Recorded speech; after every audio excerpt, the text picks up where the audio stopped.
ناظم، مت جائیں نا، آج کی چھٹی کر لیں۔ اپنے شوہر کو رات 10 بجے نوکری پر جاتا دیکھ میں نے انہیں بازو سے پکڑ کر اپنے قریب کر لیا تھا۔ ناظم نے محبت بھری نظر مجھ پر ڈالی اور کہنے لگے، جانا ضروری ہے نا شازیہ، تم تو جانتی ہو کہ میری نوکری میں چھٹی کی اجازت نہیں۔ اب 6 مہینے تک مجھے نائٹ ڈیوٹیاں ہی کرنی ہوں گی، پھر اس کے بعد نائٹ ڈیوٹیاں ختم ہو جائیں گی اور 6 مہینے میں ہر رات تمہارے ساتھ ہی ہوں گا۔ اور ویسے بھی صبح 9 بجے کے قریب میں گھر لوٹ آؤں گا، پریشان نہ ہو۔ دروازہ اچھی طرح سے اندر سے بند رکھنا، یہ کہہ کر ناظم میرے ماتھے کو چومتے گھر سے باہر نکل گئے تھے اور گھر کا دروازہ بند کرتے ہوئے میں واپس بستر پر آ کر بیٹھ گئی تھی۔ جب سے میری شادی ہوئی تھی تب سے ناظم کی دن کی ڈیوٹیاں تھیں، لیکن اب ان کی نائٹ شفٹ شروع ہو چکی تھی اور میرے لیے اکیلے رہنا بہت مشکل تھا۔ ایک تو ناظم کے ہاتھ پر سونے کی عادت تھی اور دوسرا اس گھر میں میرے سوا کوئی نہیں تھا۔ یہاں ارد گرد کے لوگوں کو کسی کی خبر نہیں ہوتی تھی۔ یہ ایک بڑی سوسائٹی تھی جہاں پر پاس پڑوس والے ایک دوسرے کو پوچھا نہیں کرتے تھے۔ میرے شوہر کی نوکری بھی اچھی تھی، اس لیے انہوں نے سوسائٹی میں کرائے کا گھر لے لیا تھا، اور اب ان کی نائٹ ڈیوٹیاں شروع ہونے پر میں خود کو بہت زیادہ تنہا اور خوف میں محسوس کر رہی تھی۔ کچھ ہی دیر گزری تو میرے موبائل پر ناظم کے دوست کا فون آنے لگا۔ ناظم کا دوست ریحان تھا، جو اکثر ہی ہمارے گھر آ جایا کرتا تھا۔ ناظم کے ساتھ لمبی لمبی بیٹھک لگاتا، خوب گپے ہانکتا اور ساتھ ہی وہ لوگ شطرنج کی بازی بھی جما لیا کرتے تھے۔ ناظم کے دوست ریحان کی مجھ سے بھی کافی اچھی بات چیت تھی، لیکن وہ مجھے کچھ خاص بھاتا نہیں تھا، کیونکہ اس کے اندر بہت گھسنے اور چپکنے کی عادت تھی۔ موقع ملتے ہی وہ باورچی خانے میں میرے پیچھے آ جاتا، کبھی کسی بہانے سے مجھے فون کر لیتا، کبھی میرے پیچھے پیچھے چھت تک چلا آتا، اور ناظم نے کبھی اس بات کو برا محسوس نہیں کیا تھا۔ کبھی میں ان سے یہ بات کہتی بھی تو وہ ہنس کر ٹال دیتے اور بولتے کہ وہ تو میرے بچپن کا دوست ہے، بہت ہی خوش مزاج ہے۔ میری بہنوں سے بھی اس کی اچھی خاصی دوستی تھی، اس لیے اب وہ تم سے بھی دوستی کرنا چاہتا ہے، اس کا انداز ہی ایسا ہے، تم کیوں برا مانتی ہو؟ ناظم کی بات سن کر میں خاموش ہو جاتی تھی، کیونکہ ریحان ان کے بہت قریب تھا۔ ناظم کا اپنا کوئی سگا بھائی نہیں تھا، اسی لیے وہ ریحان کو چھوٹے بھائیوں کی طرح اپنے قریب رکھتے تھے۔ بچپن کی دوستی وقت کے ساتھ ساتھ اور بھی مضبوط ہوتی چلی گئی تھی، لیکن نہ جانے کیوں مجھے ریحان بالکل بھی اچھا نہیں لگتا تھا۔ جس دن میں شادی ہو کر اس گھر میں آئی تھی، اس دن مجھے اس کا رویہ بہت نامناسب لگا تھا، کیونکہ میرے شوہر سے پہلے بیڈ روم میں وہ گھس کر اندر آ گیا تھا اور بیڈ پر بیٹھتے مجھ سے نیک نگ مانگنے لگا تھا۔ کیونکہ اس طرح کا کوئی رواج نہ ہی مجھے معلوم تھا، نہ ہی میں نے سنا تھا، اس لیے میں حیران رہ گئی تھی، مگر وہ پیچھے ہی لگ گیا تھا۔ کہنے لگا، میں چھوٹا دیور ہوں، تب تک ناظم کو کمرے میں نہیں آنے دوں گا جب تک آپ مجھے نگ نہیں دیں گے۔ میں نے ان سے کہا کہ میرے پاس پیسے نہیں ہیں، میں دلہن بنی بیٹھی تھی، میرے پاس اس وقت بالکل بھی پیسے نہیں تھے، نہ ہی کوئی پرس ہاتھ میں تھا، اس لیے میں پریشانی سے اسے دیکھ رہی تھی۔ تب اسے اپنے ہاتھ آگے بڑھایا اور کہنے لگا، تو پھر وعدہ کرے کہ جب بھی میں مانگوں گا وہ مجھے دیں گی۔ اور مجبوراً میں نے اس سے وعدہ کر لیا تھا، کیونکہ اس کے پیچھے ناظم بھی کمرے میں آ گئے تھے اور وہ کہہ رہے تھے کہ وعدہ کر لو اور فی الحال اس سے جان چھڑاؤ، ورنہ یہ ساری رات ہمیں اسی طرح تنگ کرے گا۔ اپنے شوہر کے کہنے پر میں نے ریحان کا ہاتھ تھاما۔ اس سے وعدہ تو کیا تھا، لیکن اس نے جس انداز میں اپنی انگلیوں سے میرے ہاتھ کو دبایا تھا، مجھے ایک انجانا سا خوف محسوس ہوا تھا۔ اس کی بھوری آنکھوں میں بہت چبھنے والی چمک تھی، وہ دیکھتا تو ایسا لگتا جیسے آر پار ہوتی نظروں سے دیکھ رہا ہو۔ مجھ سے وعدہ لینے کے بعد وہ واپس تو چلا گیا تھا، لیکن میرے ذہن میں اس کا وہ چہرہ پوری طرح بیٹھ گیا تھا۔ اور پھر میں نے اسی رات اپنے شوہر سے پوچھا بھی تھا کہ کیا آپ لوگوں میں ایسا بھی کوئی رواج ہے کہ دلہن دیور کو نگ دے؟ میرے شوہر ہنس کر کہنے لگے، نہیں شاویہ، یہ تمہیں تنگ کرنے کے لیے ایسی حرکتیں کر رہا تھا، اس کی عادت ہے، سیریس نہ لو، یہ وعدہ بھی بس اس نے ایسے ہی لے لیا ہے۔ اور میں خاموش ہو گئی تھی، لیکن مجھے نہیں معلوم تھا کہ اب 6 مہینے بعد وہ مجھ سے اس وعدے کے بدلے میں کچھ مانگنے والا تھا۔ میں نے فون بجنے پر اس کا فون اٹھا کر کان سے لگایا تو وہ کہنے لگا، ناظم کی نائٹ ڈیوٹیاں شروع ہو گئی ہیں نا؟ میں نے کہا، ہاں وہ نکل چکے ہیں۔ کہنے لگا، بس اسی لیے تو آپ کو فون کیا کہ آپ اکیلی پریشان ہوں گی، پہلی رات ہے، ناظم کے بغیر آپ کو نیند کہاں آئے گی؟ پھر ابھی آپ کی شادی کو زیادہ وقت بھی تو نہیں گزرا، ابھی تو ارمان بھی جوان ہوں گے۔ آپ ساری رات تنہا کروٹیں بدلیں گی، اس لیے میں نے سوچا کہ آپ سے بات ہی کر لوں۔ اس کی بات سن کر میں حیران رہ گئی تھی۔ مجھے اس سے اس بے باکی کی امید نہیں تھی۔ بھلا میں اس سے بات کیوں کرتی؟ یہ ٹھیک تھا، مجھے نیند نہیں آ رہی تھی، تکیے کے بجائے مجھے ناظم کا ہاتھ چاہیے ہوتا تھا، اس لیے میں اب تک لیٹی بھی نہیں تھی۔ لیکن میں اس سے فون پر باتیں کیسے کر سکتی تھی؟ وہ بھی رات کے اس پہر، جبکہ آج سے پہلے میں نے کبھی اس سے فون پر لمبی چوڑی بات نہیں کی تھی اور نہ ہی کوئی فضول بات کی تھی، بلکہ ضرورت کی بات کی تھی۔ لیکن وہ خود ہی مجھ سے باتیں شروع کر بیٹھا۔ آپ کیا کر رہی ہیں؟ کل کا کیا پلان ہے؟ کل کیا پکائیں گی؟ کہیں گھومنے پھرنے کا منصوبہ بناتے ہیں؟ اور نہ جانے کیا کچھ۔ میں بس ہاں ہوں میں جواب دیتی رہی، اور یوں ہی 1 گھنٹہ گزر گیا۔ اور پھر 1 گھنٹے بعد اس نے مجھ سے ایک ایسا سوال کیا جسے سن کر میں دنگ رہ گئی۔ کہنے لگا، اگر آپ کو زیادہ ڈر لگ رہا ہے تو میں آپ کے گھر آ جاؤں؟ میں نے گھبرا کر فون کی طرف دیکھا اور کہا، نہیں نہیں، میں ٹھیک ہوں، مجھے بس نیند آ رہی ہے، اب سونا چاہتی ہوں۔ میں اسے جان چھڑانا چاہ رہی تھی، لیکن وہ تو پوری طرح ہی چپک گیا تھا۔ کہنے لگا، جھوٹ نہ بولیں بھابھی جان، میں جانتا ہوں کہ آپ کو نیند نہیں آ رہی ہوگی، اس لیے تو میں نے فون کیا ہے۔ ایسا کرتا ہوں کہ ویڈیو کال کرتا ہوں۔ جان پر زور دیتے اس نے ویڈیو کال کی بات کی تھی اور میرے ہوش اڑے تھے، لیکن میرے جواب دینے سے پہلے ہی اس نے کال کٹ کر کے ویڈیو کال کرنا شروع کر دی۔ کافی دیر تک تو میں ویڈیو کال اٹھانے بنا ہی نظر انداز کرتی رہی، لیکن جب بار بار فون آنے لگا تو مجبوراً میں نے ویڈیو کال ریسیو کر لی۔ وہ بنا شرٹ کے میرے سامنے بیٹھا تھا۔ وہ باڈی بلڈر تھا، اس لیے اس کی باڈی کی خوبصورتی مجھے نظر آ رہی تھی۔ اس کے وجود سے نظریں چراتے میں نے کہا تھا کہ آپ کو ویڈیو کال نہیں کرنی چاہیے تھی، میں بس سونے ہی لگی تھی۔ سچ تو یہ تھا کہ مجھے بہت زیادہ شرمندگی کا احساس ہو رہا تھا۔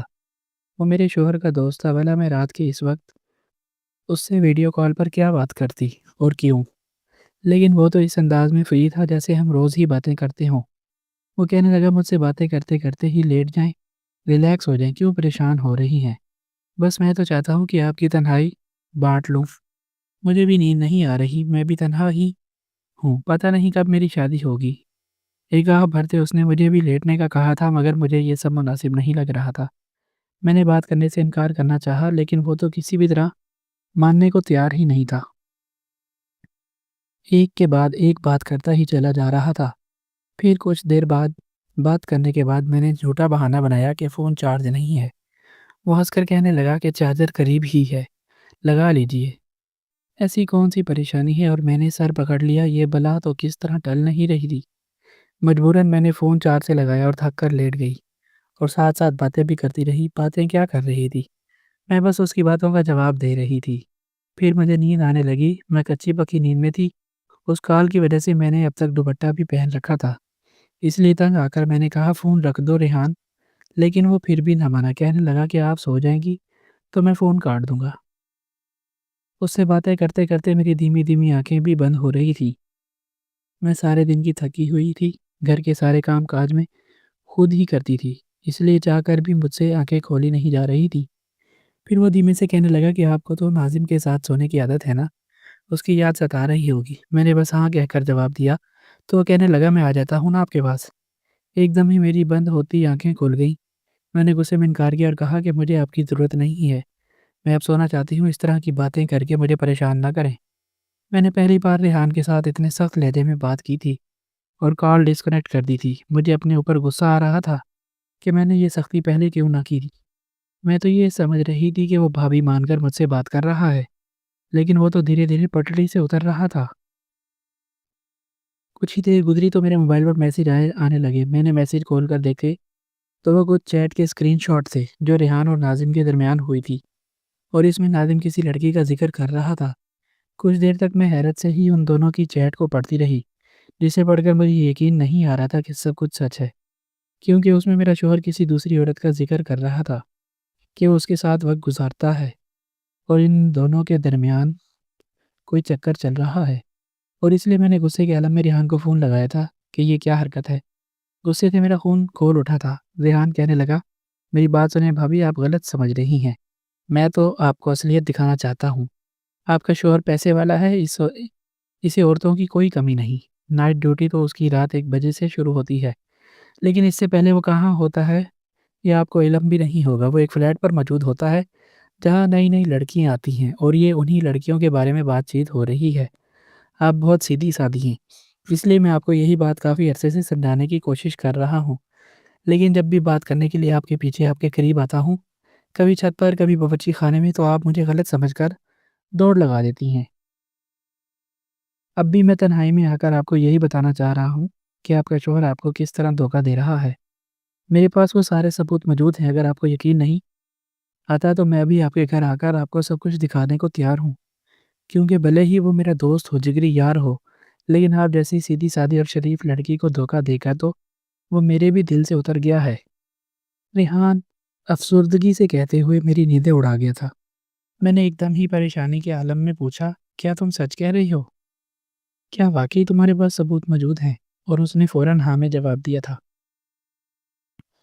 میں نے کہا کہ جو بھی ہے، میں رات کے اس وقت تم سے بات نہیں کرنا چاہتی، نہ ہی میں تمہیں گھر بلا سکتی ہوں۔ وہ کہنے لگا، ٹھیک ہے، کل میں ناظم کی موجودگی میں گھر آؤں گا، کسی بہانے سے باورچی خانے میں آ جاؤں گا، پھر آپ کو سب کچھ بتاؤں گا۔ میرے فون میں سارے ثبوت موجود ہیں، میں آپ کو ناظم کی ساری تصویریں بھی دکھاؤں گا اور وائس میسیج بھی سنواؤں گا، تب آپ کو میری بات پر یقین آ جائے گا۔ یہ کہہ کر اس نے فون بند کر دیا تھا اور میری نیندیں اڑ گئی تھی۔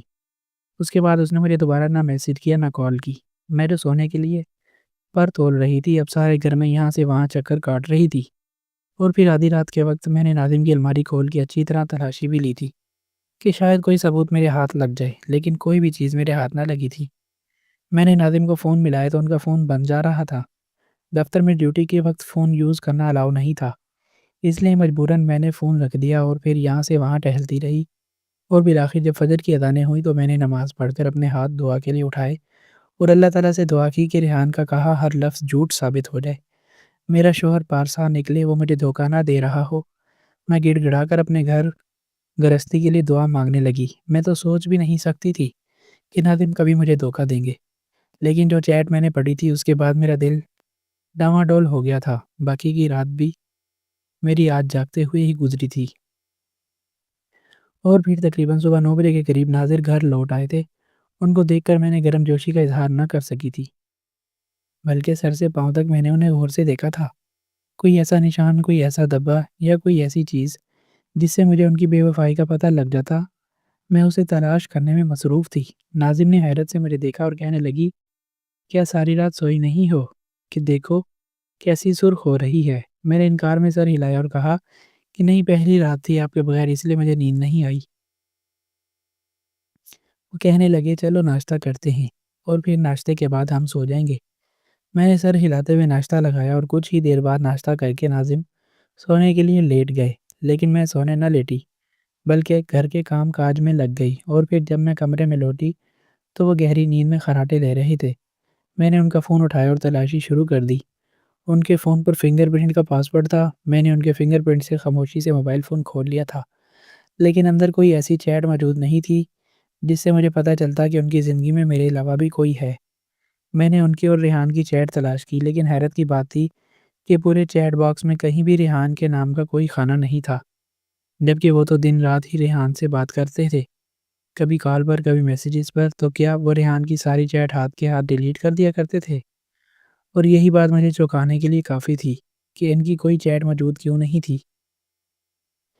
میں نے اپنے شوہر کا فیس بک میسنجر بھی چیک کیا اور دوسری چیزوں کو بھی پوری طرح چیک کیا، لیکن کہیں بھی ریحان کے نام سے کوئی چیٹ موجود ہی نہیں تھی، اور نہ ہی کسی لڑکی کے نام سے کوئی چیٹ یا کوئی آئی ڈی مجھے ملی تھی۔ اس بات نے مجھے اتنی کشمکش میں ڈالا تھا کہ باقی کا وقت بھی بس میں نے گھر میں ٹہلتے ٹہلتے ہی گزار دیا تھا۔ اور پھر دوپہر کے وقت جب میرے شوہر سو کر اٹھے تب ریحان چلا آیا۔ مجھے دیکھ کر آپ مسکراتے ہوئے کہنے لگا، بھابھی آج تو آپ کے ہاتھ کے پکوڑے کھانے ہیں۔ ناظم کہنے لگے، ہاں واقعی موسم بہت اچھا ہے، پکوڑے بناؤ، ہم دونوں دوست شطرنج کی بازی جماتے ہیں۔ اور پھر وہ دونوں شطرنج کی بازی جما کر بیٹھ گئے۔ میں پکوڑے تلتے ہوئے منتظر تھی کہ کب ریحان کسی بہانے سے باورچی خانے میں آئے گا اور میں اس سے پوچھوں گی کہ یہ کیا ماجرا ہے۔ اور پھر تقریباً 10 منٹ بعد وہ پانی لینے کے بہانے سے چلا آیا تھا اور مجھے پکوڑے کا مسالہ بناتے ہوئے دیکھ میرے قریب آ گیا۔ آپ واقعی بہت اچھے پکوڑے بناتی ہیں، وہ میری تعریف کر رہا تھا، جبکہ میں نے غصے سے اسے گھور کر دیکھا تھا۔ کون سے ثبوت ہیں تمہارے پاس؟ دکھاؤ مجھے۔ اور ایسی کیا باتیں کرتے ہو میرے شوہر سے جو میرے شوہر تمہارے سارے میسیجز تک ڈیلیٹ کر دیتے ہیں؟ میں غصے میں پوچھ رہی تھی اور وہ اپنی بڑی بڑی آنکھیں پھیلائے مجھے دیکھ رہا تھا۔ اچھا، تو آپ نے ناظم کا فون چیک کیا تھا؟ ہاں، آہستگی سے کہتے وہ ہنس پڑا تھا اور میں ایک دم ہی اس کی نظروں میں چور ہو گئی۔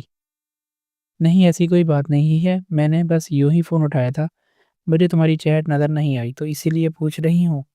میں نے بات بدلی تھی، لاؤ دکھاؤ مجھے کون سے ثبوت دکھانا چاہتے تھے، اور پھر اس نے بڑی تیزی سے اپنا موبائل فون نکال کر میرے سامنے رکھ دیا تھا، اور اسکرین پر نظر آنے والی تصویر کو دیکھ کر میرے ہوش اڑ گئے تھے۔ نادم تھا جو کسی لڑکی کے ساتھ ایک کمرے میں موجود تھا۔ ان دونوں کے درمیان کی قربت دیکھ کر میری آنکھوں میں آنسو آ گئے تھے۔ اس سے پہلے کہ میں کچھ کہتی، نادم نے ریحان کو آواز دی تھی اور بڑی تیزی سے ریحان نے اپنا فون اٹھایا تھا، ساتھ پانی کی بوتل لے کر باہر چلا گیا تھا، جبکہ میری آنکھوں سے آنسو بہتے ہی چلے جا رہے تھے۔ بڑی مشکل سے میں نے پکوڑے تیار کیے تھے اور پھر ڈرائنگ روم میں رکھ کر واپس کمرے میں آ گئی تھی۔ جسے شوہر سے میں بے انتہا محبت کرتی تھی، جس کی خاطر میں نے اپنا شہر اپنے میکے تک کو خیر بات کہہ دیا تھا، وہی شوہر مجھے دھوکہ دے رہا تھا۔ یہ بات سوچ سوچ کر میرا دل حد سے زیادہ پریشان اور بے چین ہو گیا تھا۔ سمجھ نہیں آ رہا تھا کہ جو کچھ دیکھا ہے اس پر یقین کیسے کروں۔ لیکن اگر نادم مکر جاتے تو میں کیا کہتی؟ اس لیے میں نے اب تک ان سے کچھ نہیں پوچھا تھا، اور پھر ریحان بھلا وہ کیوں جھوٹ کہتا؟ اس کی اور نادم کی تو بچپن کی دوستی تھی، وہ ہمارے گھر بالکل گھر کے فرد کی طرح آیا جایا کرتا تھا۔ بھلا کیسے نادم کے حوالے سے وہ اتنی بڑی بات جھوٹی کہہ سکتا تھا؟ میں نے اسی وقت ریحان کو میسج کیا کہ مجھے اور بھی ثبوت چاہیے، اور میں نے نہ صرف انہیں دیکھنا چاہتی ہوں بلکہ وہ سب میرے حوالے کر دو، تاکہ میں اپنے شوہر سے پوچھ سکوں کہ وہ مجھے دھوکہ کیوں دے رہا تھا۔ تھوڑی ہی دیر بعد ریحان کا جواب آیا کہ آج رات کو میں آپ کے گھر آؤں گا اور آپ کو نہ صرف سارے ثبوت دکھاؤں گا بلکہ آپ کے حوالے بھی کر دوں گا۔ آپ چاہیں تو نادم بھائی سے سوال جواب کرتے وقت مجھے بھی بلوا لیجیے گا، میں خود گواہی دوں گا، میں نہیں چاہتا کہ آپ کا گھر برباد ہو۔ ناظم کسی غلط راستے پر چلے، اس لیے میں آپ کو بچانا چاہتا ہوں۔ میں نے فوراً جواب میں لکھا کہ ٹھیک ہے، رات کو تم گھر آ جانا، میں ناظم کے جاتے ہی تمہیں فون کر دوں گی۔ یہ کہہ کر میرے دل کو کچھ قرار آیا تھا۔ میں دل ہی دل میں منصوبہ بنا رہی تھی کہ ناظم کے جاتے ہی میں ریحان کو بلا کر سارے ثبوت حاصل کر لوں گی، اور پھر ناظم سے سوال جواب کروں گی، اس بات سے بے خبر کہ ریحان نے کیا منصوبہ بندی کر رکھی ہے۔ باقی کا وقت بڑی تیزی سے گزر گیا، پھر ناظم اپنے دفتر کے لیے نکل گئے، اور کچھ دیر کے وقفے کے بعد میں نے ریحان کو فون کر کے گھر بلا لیا۔ وہ گھر آیا تو میں نے جلدی سے گھر کا دروازہ بند کیا، اسے ڈرائنگ روم میں بٹھایا اور کہا کہ لاؤ اب سارے ثبوت میرے حوالے کرو۔ وہ کہنے لگا، میں مہمان تھوڑی ہوں جو مجھے اس طرح صوفے پر بٹھا دیا ہے، کمرے میں چلتے ہیں، سکون سے بات کرتے ہیں۔ وہ اٹھ کر خود ہی میرے کمرے تک پہنچ گیا، اور اس کی یہ حرکت مجھے بہت عجیب لگی۔ پھر کہنے لگا، بھابھی آپ کو یاد ہے نا، آپ نے شادی کی رات مجھ سے وعدہ کیا تھا کہ جب میں آپ سے نیک مانگوں گا تو آپ دیں گی۔ اس کی بات سن کر میں حیران ہوئی، بھلا یہ کون سا وقت ہے ایسی بات کرنے کا؟ وہ کہنے لگا، پہلے مجھے میرا نیک دیں اور پھر سارے ثبوت میں آپ کے حوالے کر دیتا ہوں۔ اپنا موبائل فون میرے سامنے لہراتے ہوئے مسکرا رہا تھا۔ کیا چاہیے تمہیں؟ میں نے حیرت سے پوچھا تو اس نے ہاتھ میں پکڑا شاپر میرے آگے کر دیا۔ یہ پہن کر دکھائے نا۔ میں نے حیرت سے وہ شاپر لیا اور کھول کر دیکھا تو میرے سر پر آسمان گر پڑا۔ وہ ایک عجیب غریب سا لباس تھا۔ یہ کیا بے شرمی ہے؟ میں غصے میں کھڑی ہو گئی تھی۔ بس چھوٹی سی فرمائش ہے، آپ نے کہا تھا میں جب بھی کچھ مانگوں گا تو آپ مجھے دیں گی۔ میں آپ کی خوبصورتی کو دیکھنا چاہتا ہوں، اور پھر کیا آپ اپنے شوہر سے بدلہ نہیں لینا چاہتی؟ یہ دیکھیں وہ آپ کے پیچھے کیا کچھ کر رہا ہے۔ یہ کہتے ہوئے اس نے چند تصاویر میرے سامنے کر دی جو بہت ہی زیادہ عریاں تھیں، اور جنہیں دیکھ کر مجھے شرمندگی کا احساس ہو رہا تھا۔ میرا شوہر سچ میں مجھے دھوکہ دے رہا تھا۔ ریحان کہنے لگا کہ جب آپ کا شوہر آپ کو دھوکہ دے رہا ہے تو پھر آپ کیوں میرے لیے یہ سب کچھ نہیں کر سکتی؟ اس طرح آپ اپنے شوہر سے انتقام بھی لے لیں گی اور سارے ثبوت بھی آپ کو مل جائیں گے۔ میری آنکھوں میں آنکھیں ڈال کر مجھے اکسانے کی کوشش کر رہا تھا۔ میں نے وہ نائٹی اٹھائی اور اس کے منہ پر دے ماری اور غصے میں کہا کہ تم اور ناظم دونوں ہی ایک جیسے ہو۔ اس نے مجھے دھوکہ دیا اور تم میرا فائدہ اٹھانے چاہتے ہو، دفع ہو جاؤ یہاں سے۔ میرا غصہ آسمان کو پہنچ گیا تھا۔ میں نے سوچا بھی نہیں تھا کہ وہ ایسی کوئی بات کہے گا، لیکن وہ جانے کے بجائے اٹھ کر میرے اور بھی قریب آ گیا۔ کہنے لگا، اگر ناظم کو پتہ چل جائے کہ رات کے اس پہر آپ نے مجھے خود فون کر کے بلایا ہے تو پتہ ہے کیا ہوگا؟ وہ کھڑے کھڑے آپ کو طلاق دے دے گا۔ اس کی بات سن کر میں نے اسے ایک زور کا دھکا دے کر پیچھے ہٹایا اور کہا کہ اگر وہ طلاق نہیں دے گا تو میں خلا لے لوں گی۔ میں ایک بدکردار مرد کے ساتھ گزارا کر بھی نہیں سکتی، لیکن میں اپنی عزت داؤ پر ہرگز نہیں لگاؤں گی، نہ انتقام کے نام پر اور نہ ہی تمہاری ہوس کے لیے۔ ابھی اور اسی وقت اس گھر سے نکل جاؤ۔ اسے لگا تھا کہ وہ میرے شوہر کی اصلیت مجھے دکھا کر مجھے استعمال کرے گا، لیکن میں نے اسے دھکے دے کر گھر سے نکال دیا تھا۔ اور باقی کی رات روتے دھوتے گزاری تھی۔ صبح جب ناظم آئے تو میں نے انہیں شروع سے آخر تک ساری بات بتا دی تھی۔ ان کی سچائی مجھ پر کھلنے والی بات بھی اور ریحان کی بدنیتی والی بات بھی، یہ سب سن کر نہ صرف وہ شرمندہ ہوئے تھے بلکہ غصے سے لال بھبوکا بھی ہو گئے تھے کہ ان کے پیچھے ریحان نے میرے ساتھ ایسی گندی حرکت کرنے کی کوشش کی۔ لیکن میں نے روتے ہوئے ان سے کہا کہ جب آپ باہر کی عورتوں کے ساتھ عیاشی کریں گے تو باہر کے مرد بھی آپ کے گھر پر نظر ضرور ڈالیں گے۔ اور اس بات کا احساس میرے شوہر کو بھی ہو گیا تھا۔ وہ معافی مانگتے ہوئے کہنے لگا، ریحان نے ہی مجھے اس راستے پر لگایا تھا، وہ خود ہی لڑکیوں سے میری دوستی کرواتا تھا، پھر اس نے اپنا فلیٹ بھی مجھے پیش کیا اور میں اس گندی عادت میں پڑتا چلا گیا، لڑکیوں سے دوستی کرتا، ان کے ساتھ وقت گزاری کرتا۔ میں یہ سب کچھ صرف ٹائم پاس کے لیے کر رہا تھا۔ مجھے اندازہ نہیں تھا کہ ریحان مجھے اس طرف لگا کر خود تم پر نظر جمع کر کے بیٹھ جائے گا۔ مجھے معاف کر دو۔ میں نے روتے ہوئے ناظم کو معاف کر دیا تھا۔ انہوں نے نہ صرف ریحان سے اپنی دوستی اور تعلق ختم کیا تھا بلکہ اپنی ساری غلط عادتوں کو بھی ترک کر دیا تھا۔ ریحان اب ہمارے گھر نہیں آتا۔ میں اور ناظم اب ایک بہتر زندگی گزار رہے ہیں۔ انہوں نے اپنے ہر گناہ سے توبہ کر لی ہے اور میں نے بھی انہیں معاف کر دیا ہے۔ میں شکر ادا کرتی ہوں خدا کا کہ میں اس رات ریحان کے بہکاوے میں نہیں آئی۔ اس کے کہنے پر میں نے انتقام لینے کے لیے اپنی عزت کو گروی نہ رکھا، اور اسی لیے شاید آج میری گرہستی بھی آباد ہے۔ کبھی کبھی میاں بیوی کے بیچ آنے والی دوریوں کا فائدہ دوسرے لوگ اٹھاتے ہیں۔ ریحان بھی ایک ایسا ہی انسان تھا جو میرے شوہر کا سچ مجھے بتانے کے بعد خود مجھے استعمال کرنا چاہتا تھا۔ میں آپ سب سے یہی کہوں گی کہ خدا را ایسے لوگوں سے دور رہیں جو آپ کی زندگی کو پوری طرح برباد کرنا چاہتے ہیں۔